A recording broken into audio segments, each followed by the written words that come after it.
औज़ुबिल्लाहिमिनश्शैतानिर्रजीम बिस्मिल्लाहिर्रहमानिर्रहीम। जेलम से मैं हूं नजफ शहजाद। आज एक नए टॉपिक नए प्रोग्राम के साथ आपकी खिदमत में हाज़िर हुए हैं। चिकन एक ऐसी सस्ती प्रोटीन थी जो शहरी आसानी तौर पर ख़रीद सकते थे। मेहमान नवाजी अगर करनी होती थी तो चिकन है जो वो सबसे सूटेबल कहा जाता था कि बच्चों को भेजा जाता था कि जाएँ दुकान से चिकन ले आएँ। उस वक्त चिकन की कीमत इंतहाई कम थी, 150 रुपया चिकन की कीमत थी, लेकिन इसकी चिकन की कीमत बढ़ती 600 रुपये तक गई। 600 से कम होती हुई 443 रुपये पे आई। पेट्रोल की कीमत जब कम हुई, इसके बाद अब चिकन को दोबारा से रिवर्स गियर लगना शुरू हो चुका है और चिकन की कीमत अब 465 रुपये तक पहुंच चुकी है। सस्ती प्रोटीन ख्वाब बनता जा रहा है। शादी ब्याह और दीगर तकरीबात के लिए शहरी चिकन को तरजीह देते थे, क्योंकि चिकन एक ऐसी आइटम थी जो आसानी तौर पर जो लोग ख़रीद सकते थे, क़ुव्वत ख़रीद में थी। अब ये भी क़ुव्वत ख़रीद से मुकम्मल तौर पर बाहर हो चुकी है। शहरी मौजूद है, इनसे बात करेंगे। भाई बताइए, चिकन एक ऐसी आइटम थी जो पहले 150 रुपये में बिकता था, अब इसको देख ले 600 रुपये पे गया, 600 से कम होकर 443 रुपये पे आया, अब फिर 465 रुपये पे पहुँच रहा है। इसी तरह दीगर जो अशिया ज़रूरियात ज़िंदगी आम तरीन जो इंसान यूज़ करता है रेगुलर, उनकी कीमतें इस कदर बढ़ी हुई हैं, क्या कहेंगे? और डेफिनेटली जिस तरह आपने बताया कि स्पेशली अगर चिकन की बात करें तो सबसे ज़्यादा जो कंजम्पशन है नॉर्मल लाइफ में आप देख सकते हैं तो वो चिकन की है।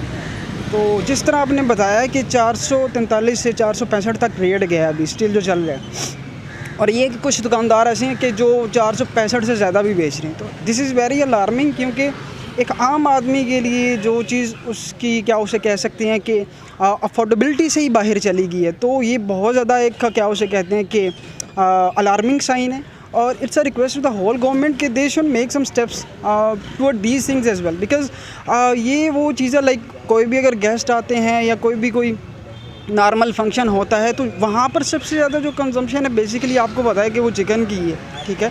तो नॉट ओनली चिकन, इवन के जो दूसरी अशियाई हुर्दनोश है, इवन कि अगर आप सब्ज़ी मंडी में चले जाएंगे, सब्ज़ियों के रेट देखेंगे या फ्रूट्स के रेट देखेंगे, तो एक नॉर्मल इंसान जिसकी इनकम 20 से 25 हज़ार है, तो ये है कि उसके लिए अफोर्ड करना वो बड़ा मुश्किल हो गया, तो उसकी वो रीच से आउट हो गई है चीज़।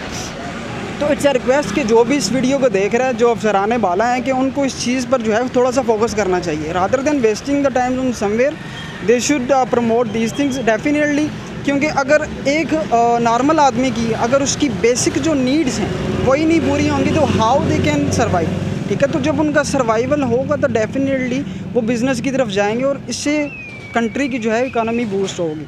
तो definitely if their basic needs are being satisfied, definitely they will make the initiatives, they will bring the initiatives of the different startups and they will start the businesses, so it will ultimately contribute towards the growth of the whole country. So it's a request, please put the attention on all these things and make the sincere efforts to just decrease the price of basic needs. आप कह रहे हैं sincere effort को करें, कैसे sincere effort हो सकती है?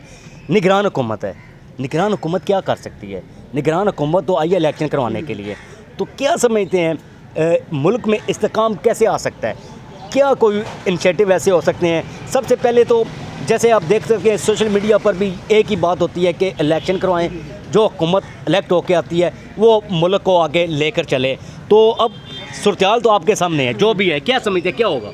एग्जैक्टली इसमें तो डिफरेंट किस्म के इनिशिएटिव्स ये ले सकते हैं। बेसिकली ये है कि सबसे जो पहली चीज़ है वो ये है कि आपको पब्लिक जो है वो काफ़ी ज़्यादा टैक्स पे कर रही है, तो आप टैक्स को जो है वो बड़ा डिफरेंट वेज़ में यूज़ कर सकते हैं, ठीक है। नॉर्मल पब्लिक जो है उसको सब्सिडीज़ दे सकते हैं। तो सबसे पहले अगर इसकी हम रूट काज देखेंगे तो हमारे जो डिफरेंट आप कह सकते हैं कि फार्मर्स हैं उनको सब्सिडीज़ दें, ठीक है। जब वो सारी चीज़ें ये सब्ज़ियाँ वगैरह एक अच्छे वे में ग्रो करेंगे, उसकी जो है वो प्रोडक्शन ज़्यादा होगी, तो डेफिनेटली उनके लिए थोड़ा इजी होगा। तो वो जो एक्स्ट्रा या ब्लैक करके बेच रहे होते हैं वो एक चीज़ कट हो जाएगी, तो उस पर आप जो है वो सुपरविजन भी करें, ठीक है। बिकॉज अगर आप उनको सब्सिडीज़ दे रहे हैं और ये है कि आप उस चीज़ को सुपरवाइज नहीं कर रहे, तो might be possible there can be some kind of loop holes कि जिन चीज़ों को ओवरकम करने की ज़रूरत है। दूसरा ये है कि इसमें स्ट्रिक्ट पॉलिसीज़ एंड प्रोसीजर बनाएं, क्योंकि ये है कि समटाइम गवर्नमेंट चीज़ों को करती है लेकिन नॉर्मल पब्लिक जो है वो उसको इम्प्लीमेंट नहीं कर रही होती। तो आपके यहाँ पर प्रॉपर चेक्स होने चाहिए। अगर जिस तरह लाइक चिकन का ये रेट बता रहे हैं 443 और 465 बिक रहा है, और सम टाइम ये है कि दुकानदार उसको 470 480 तक भी बेच रहा होता है। तो वो क्यों बेच रहा है, इसका कोई चेक नहीं। तो उनको इस तरह के भी चेक रखने चाहिए और सारी चीज़ों को देखना चाहिए। तो उसके बाद ये है कि जो छोटी छोटी चीज़ें हैं वहाँ पर थोड़ा सा रिलीफ भी होना चाहिए आवाम के लिए, क्योंकि आपको ऑलरेडी पता है कि जो नॉर्मल चीज़ों की प्राइस है वो स्काई रॉकेटेड हुई है। अच्छा ये बताइए भाईजान के मियाँ साहब आ गए पाकिस्तान वापस, क्या समझते हैं कोई मुल्क के लिए बेहतरी होगी?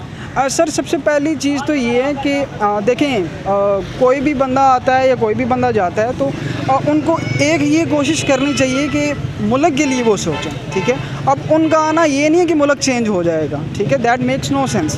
तो बेसिकली आई थिंक सो कि ऐसा हुक्मरान होना चाहिए कि जो कंट्री को ठीक करे, ठीक है, जो कंट्री के बारे में सोचे, जो नॉर्मल पब्लिक के बारे में सोचे, ठीक है। तो हर हुकूमत इसी तरह आती है, वो ये है कि टैक्स कलेक्शन करती है, वो इसके बाद ये है कि सारी चीज़ें ये इवन के जितने भी आप कह सकते हैं कि मंसूबे होते हैं प्रीवियस गवर्नमेंट के, उनको स्टॉप करके अपना वो नाम या पट्टी लगा देती है, लेकिन वो मंसूबे वहीं पर रुक जाते हैं। अगली गवर्नमेंट आएगी वो पिछले मंसूबों को रोक देगी। तो आई थिंक से इन चीज़ों से निकल कर नॉर्मल आवाम के बारे में इनको सोचना चाहिए।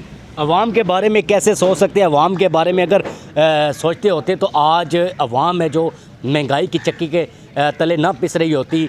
सूरत इस कदर मायूस कुन है कि हर चीज़ है जो अगर ख़रीदने के लिए आप सब्ज़ी मंडी में जाएंगे, कोई भी सब्ज़ी आप उठाकर उसके दाम पता करेंगे तो कीमतें सुनकर आप खुद हैरान परेशान हो जाएंगे।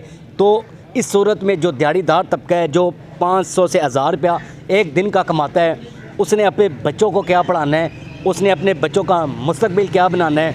इसी तरह हुकूमतें आती हैं, हुकूमतें चली जाती हैं, मंसूबे बनते हैं, मंसूबे ताहीर का शिकार हो जाते हैं, किसी किस्म के कोई अमली इक़दामात नहीं होते। इस तरह अब चिकन है जो सस्ती प्रोटीन है, आवाम को जो ख़रीद सकती थी आवाम, अगर गरीब घर के अफराद भी अगर उनके घर को मेहमान आ जाता था तो वो बआसानी तौर पर चिकन है जो वो ख़रीद सकते थे और चिकन है जो वो उनको मेहमान नवाजी के तौर पर खिला सकते थे। लेकिन अब चिकन उनके लिए भी एक ख्वाब बन चुका है।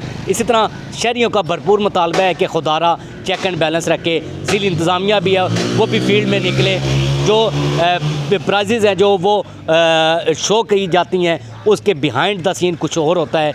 और देहाती इलाकों में तो सूरत हाल ही बिल्कुल डिफरेंट होती है। वहाँ पर अगर बाज़ारों में चिकन की कीमत 350 है तो वहाँ पर 550 रुपये तक होगी। तो इसलिए ज़िली इंतज़ामिया को चाहिए कि अमला मुतहर्रिक करे ताकि चेक एंड बैलेंस है जो मुकम्मल तौर पर रखा जा सके और आवाम को ज़्यादा से ज़्यादा सहूलियात मुहैया हो सकें। आज के प्रोग्राम के लिए नजफ़ ज़ाद को इजाज़त दीजिए। फ़ी अमान अल्लाह।